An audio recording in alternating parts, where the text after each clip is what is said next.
चलो ठीक है, ध्यान देते हैं। क्या डिस्कस करने वाले हम लोग? Spherical mirror. वैसे डिस्कस तो हम लोग को प्लेन मिरर भी करना था, बट हम लोग किस पे डिस्कस करेंगे? Spherical mirror. मेरे पास कुछ सैंपल है। सैंपल क्या कह सकते हो? मिरर और लेंस दोनों है। तो कौन सा मिरर है और कौन सा लेंस है? इस तरह के ऑब्जेक्ट को हम लोग क्या बोलेंगे? लेंस बोलेंगे। क्या बोलेंगे? लेंस। इससे क्या हो रहा है? लाइट एक साइड से दूसरे साइड क्या कर रहा है? ट्रेवल कर रहा है ना, तो इसको हम लोग लेंस बोलेंगे। तो जैसे मिरर के टाइप्स होते हैं वैसे ही क्या है, लेंस के भी टाइप्स होते हैं। तो हम लोग को पढ़ना किसके बारे में है? मिरर के बारे में। तो ये रहा हमारा एक मिरर और ये रहा दूसरा वाला। ठीक है, तो हम लोग कैसे डिसाइड करेंगे कि कौन सा क्या है? मिरर है, कौन सा लेंस है? डिसाइड करना, सॉरी, कौन सा कॉनकेव है और कौन सा कॉन्वेक्स है। क्यों हम एक को कॉनकेव कहते हैं और एक को क्या बोलते हैं? कॉन्वेक्स। अगर हम इसकी बात करें, अगर हम इसको देखें, इसमें इस वाले को, तो क्या है, हमको कुछ भी इमेज नहीं दिखाई दे रहा है। दिखाई भी देगा तो क्या होगा? ब्लड दिखाई देगा और बहुत ही बड़ा दिखाई देगा। लेकिन अगर हम इस वाले में देखें, इस वाले को यूज़ करते हैं, ठीक है, तो हम अपने आप को क्या कर सकते हैं? इसमें देख सकते हैं। इवन हम फ़ोन के भी इमेज को क्या कर रहे हैं? देख पा रहे हैं। ये बताइए कि ये चीज़ छोटा है या फ़ोन छोटा है? अगर हम दोनों की साइज़ की बात करें तो ये इसका साइज क्या है? छोटा है कि नहीं है? और इसका भी साइज क्या है? छोटा है। लेकिन इस वाले मिरर के अंदर फोन का इमेज क्या है? इजीली दिख जा रहा था। अगर मैं अपने आप को देखूंगा तो मेरा फेस पूरा क्या होगा? कंप्लीटली इसमें दिखाई देगा। कहीं भी रखूंगा तो इसमें इमेज दिख रहा है, मतलब मेरे नाक दिख रहा है या फेस दिख रहा है, समझ में नहीं आ रहा है। इतना बड़ा इसमें बन रहा है। बोर्ड का ना पता है, जो पीछे से बोर्ड है इसमें स्लाइटली हल्का सा एक कॉर्नर आ रहा है और वो भी इतना बड़ा आ रहा है कि क्या कहें। अगर हम इसमें जो लिखा हुआ है तो हम खैर देख ही नहीं सकते। खैर इसको हम लोग बोलेंगे, कौन सा मिरर बोलेंगे? कॉन्वेक्स। और इसको क्या बोलेंगे? कॉनकेव। ये आप स्पून लिया तो स्पून में जिधर फिल होता है ना सब्सटेंस, वो कौन सा साइड होता है? कॉनकेव होता है। और जो आउटर वाला साइड होता है जिसमें उल्टा करने पे दिखता है वो कॉन्वेक्स।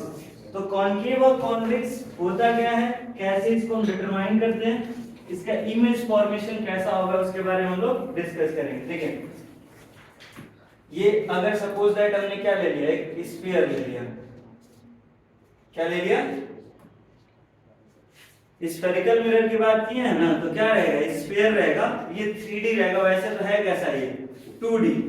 तो यहां से अगर हम एक सेक्शन इधर से लेते हैं और एक सेक्शन क्या लेते हैं? इस साइड से। अब जब इस वाले सेक्शन को हम ऐसे ड्रॉ करेंगे और इस वाले सेक्शन को इस तरह से ड्रॉ करेंगे, ठीक। एक अगर हम इस मिरर में बात करें तो एक सरफेस क्या है? पॉलिश्ड है और एक सरफेस क्या है?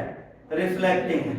क्या है? रिफ्लेक्टिंग। तो कौन से सरफेस को पॉलिश कर देंगे, यानी कि इसमें इधर वाले किसको हम पॉलिश करेंगे तो क्या बोलेंगे?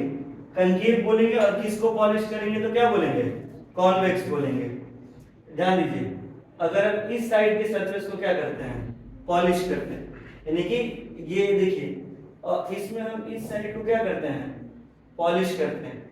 ये तब कहलाएगा कॉन्वेक्स और ये क्या कहलाएगा? कॉनकेव। याद रखिए, ये जो मिरर है ये क्या है? मिरर एक बड़े से साइज का जो बॉल होगा उसका एक छोटा सा क्या है? हिस्सा है, जिसको हम क्या बोलेंगे? एपर्चर बोलेंगे। ये ऑलमोस्ट इसका जो रेडियस है वो कितना है? जो बॉल लिया गया होगा उसका रेडियस ऑलमोस्ट आपका 40 सेंटीमीटर हो सकता है। ठीक है ना? तो इसको, इस वाले जो कॉन्वेक्स है इसको हम लोग बोलते हैं डाइवर्जिंग। क्या बोलते हैं? Diverging mirror. और कॉनकेव को क्या बोलते हैं? कन्वर्जिंग। कौन सा बोलेंगे? कन्वर्जिंग। क्यों एक को कन्वर्जिंग बोलते हैं और क्यों एक को डाइवर्जिंग बोलते हैं? क्या हो पांडे जी, मिश्रा जी, कोई दिक्कत? ओके, आप लोग बोल सकते हैं। मतलब अगर आपकी कोई क्वेरी है, कुछ डाउट है तो आप बिल्कुल क्या कर सकते हैं? बेझिझक बोल सकते हैं। कब हम उसको कन्वर्जिंग बोलेंगे और कब क्या बोलेंगे, डाइवर्जिंग। नेम पकड़ो पहले, मतलब नेम को समझो। कन्वर्ज का मतलब इकट्ठा होना, ठीक है, और डाइवर्ज का मतलब फैलना, ये बिखरना। तो जब लाइट रेज क्या होंगे, डिफरेंट डायरेक्शंस में जाएंगे तो उसको क्या बोलेंगे, डाइवर्जिंग। और जब लाइट रेज कन्वर्ज होंगे तो उनको क्या बोलेंगे, कन्वर्जिंग। क्लियर है? चलिए देखिए, चलिए तो अभी अभी हम लोग डिस्कस करेंगे कॉनकेव मिरर के बारे में। कॉनकेव मिरर क्या होता है, इसको हम कन्वर्जिंग मिरर बोलते ही बोलते हैं। तो इसकी क्या प्रॉपर्टीज है जो इसको कॉन्वेक्स मिरर से डिफरेंट करती है। पहले तो कुछ सिमिलरिटी भी हो सकता है। देखिए, अगर कोई इस तरह का मिरर है और ये सरफेस पॉलिश है तो इसको हम लोग बोलते हैं कॉनकेव मिरर। अब देखिए, इसका जो सेंट्रल पार्ट है इसका, इस मिरर का, वहां से अगर कोई एक लाइन ऐसे पास करता है, स्ट्रेट लाइन को हम पास कराते हैं, तो इस लाइन को हम लोग बोलते हैं प्रिंसिपल एक्सिस। क्या बोलते हैं, प्रिंसिपल एक्सिस। ठीक है, अब ध्यान समझिएगा। अब जो है यहां से लाइट यहां से पास कर रहा है, मतलब इसको हम लेके गए हैं, तो इस पॉइंट को बोलेंगे पोल। इस पॉइंट को हम लोग बोलते हैं पोल। अब इसमें ना, जैसे लेंस मिरर है चाहे लेंस में एक वर्ड आता है फोकल लेंथ, तो वो बेसिकली फोकल लेंथ होता क्या है, तो जब भी कोई लाइट रे स्ट्राइक हो गए और वो मिरर के सामने से पास करता है, ये रिफ्लेक्टेड रे हो गया, और एक और लाइट हम ऐसे ले लेते हैं और ये भी इंसिडेंट रे और ये भी रिफ्लेक्ट हुआ, तो इस पॉइंट पे ये दोनों रिफ्लेक्टेड रे मीट किए। तो मिरर के जिस साइड पे लाइट रे अपने से मीट करे या हम उसको डॉटेड लाइन से मीट कराए, जिस पॉइंट पे मीट कर रहा है इसी पॉइंट को हम लोग कहते हैं फोकस। अब ध्यान समझिए, जो ये फोकस है, फोकस से ऑलमोस्ट सेम लेंथ पे एक और हम पॉइंट लेते हैं, वो है उसको बोलते हैं कर्वेचर या रेडियस ऑफ कर्वेचर। जो कर्वेचर है या रेडियस ऑफ कर्वेचर है वो इस स्फेरिकल मिरर का सेंटर होगा। ठीक, ये क्लियर हुआ? अब एक और चीज जान लीजिए, जैसे एक प्लेन मिरर पे ना लाइट रे जो इंसिडेंट और रिफ्लेक्ट होता है, जब प्रॉपर्टी फॉलो अप होती है, सेम वही प्रॉपर्टी इस मिरर पे भी फॉलो अप होगा। ये बात हमेशा ध्यान रखिएगा। एंगल ऑफ इंसिडेंस और एंगल ऑफ इंसिडेंट रे और रिफ्लेक्टेड रे के बीच का जो एंगल होता है, या जो आप कहते हो इंसिडेंट एंगल और एंगल ऑफ रिफ्लेक्शन, वो हमेशा इक्वल रहेगा। सरफेस चाहे कैसा भी हो, रेगुलर हो, इरेगुलर हो, कर्व हो, उससे कोई मतलब या उससे कोई फर्क पड़ने वाला ही नहीं है। ठीक, ये देखिए, ये इसके पैरेलल आया है तो फोकस से पास किया है, तो फोकस से आएगा तो कैसे पास करेगा? अगर वो लाइट रे यहाँ पे स्ट्राइक करेगा तो कैसे पास करेगा? लाइट रे यहाँ से जाएगा तो कैसे पास करेगा? तो इसके लिए हम लोग सिंगल रे कैसे बिहेव करेगा उसके बारे में जान लेते हैं। पहला पॉइंट है, अगर कोई रे पास कर रहा है, एक रे है पासिंग पैरेलल, या सॉरी पासिंग पैरेलल नहीं है, एक इंसिडेंट रे जो है, जो इंसिडेंट रे है वो पैरेलल आ रहा है प्रिंसिपल एक्सिस के, पैरेलल टू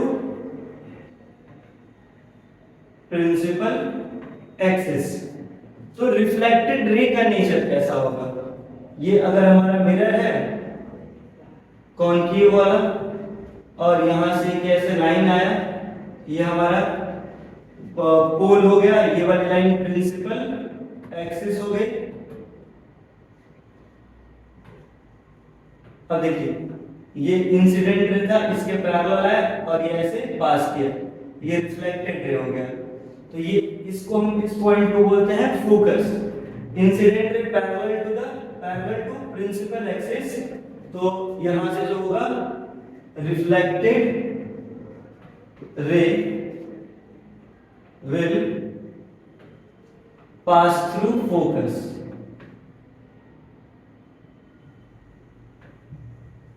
जो मिरर का फोकस होगा उससे क्या करेगा, ये पास करेगा। अब ठीक इसका उल्टा हो जाएगा। अगर अगर हमने ये मिरर लिया और इसको क्या कर दिया, ऐसे पॉलिश सरफेस बना दिया, थोड़ा सा गड़बड़ बन गया है, तो जो इंसिडेंट रे है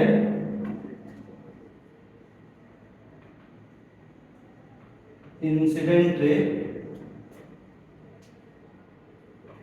पासिंग थ्रू फोकस क्या होगा, ये सपोज दैट ये फोकस है और ये इंसिडेंट रे ऐसे जा रहा है, तो आफ्टर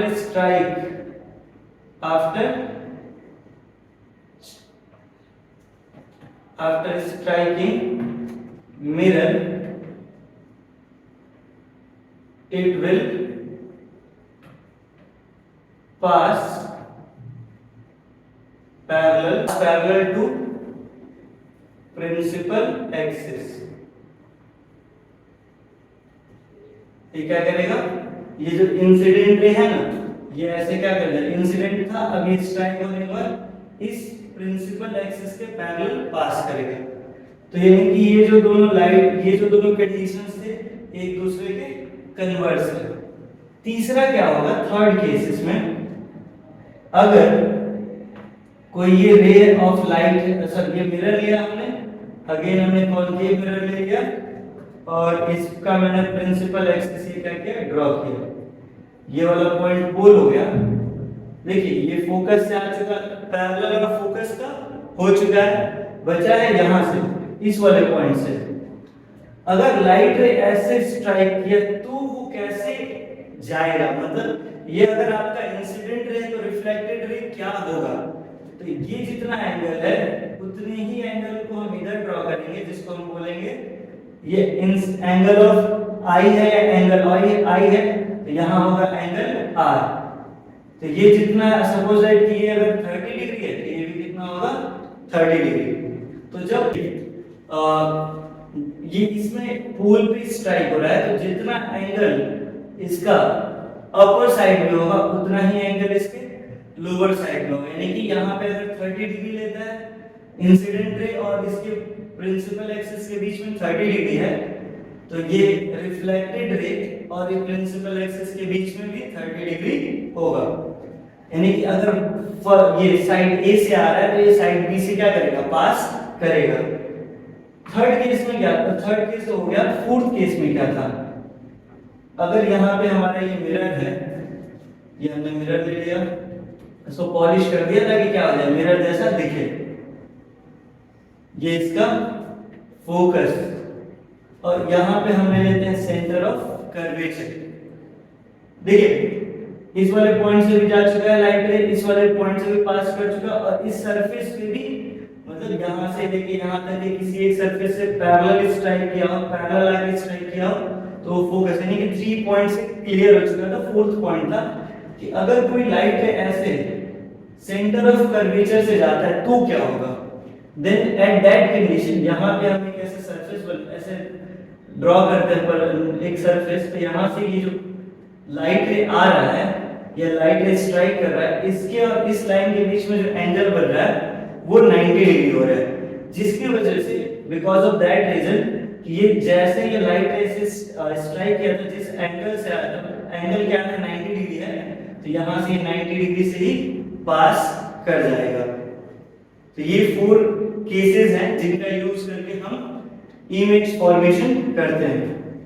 इमेज फॉर्मेशन से पहले साइन कन्वेंशन का होना जरूरी है, ठीक है।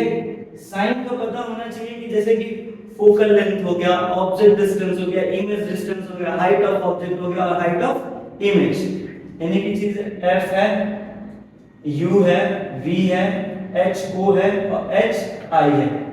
ये 5 यूनिट्स हैं या 5 क्वांटिटीज हैं जिनका साइन डिटरमाइन करना बहुत ही इंपॉर्टेंट होता है। तो उस साइन को हम कैसे डिटरमाइन करेंगे या किस पे उसको हम डिटरमाइन करते हैं, तो उसके लिए हमें जरूरत पड़ती है एक ग्राफ की। हम लोग एक ग्राफ यहाँ पे ड्रॉ करेंगे।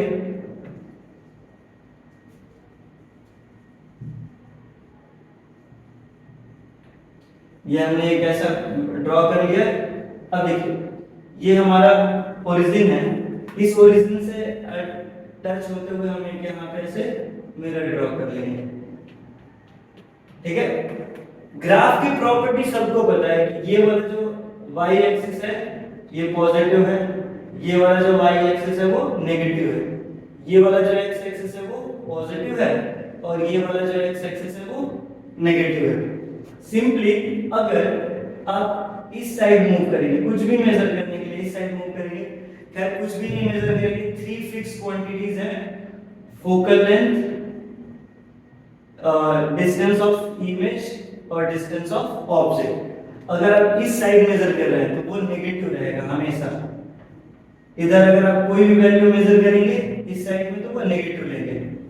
इधर आप एक ही चीज मेजर कर सकते हैं कॉनकेव में, वो है v, डिस्टेंस ऑफ इमेज, और इसमें अगर वो मेजर करेंगे तो ये पॉजिटिव आएगा। नहीं तो फोकल लेंथ भी आपको इसी साइड लेना है और डिस्टेंस ऑफ इमेज भी इसी साइड लेना है, और 5 केसेस में v भी आपको नहीं लेना है, यानी कि डिस्टेंस ऑफ ऑब्जेक्ट था और ये डिस्टेंस ऑफ इमेज है, तो ये इस साइड लेंगे, तो इसको हम हमेशा लेते हैं नेगेटिव में।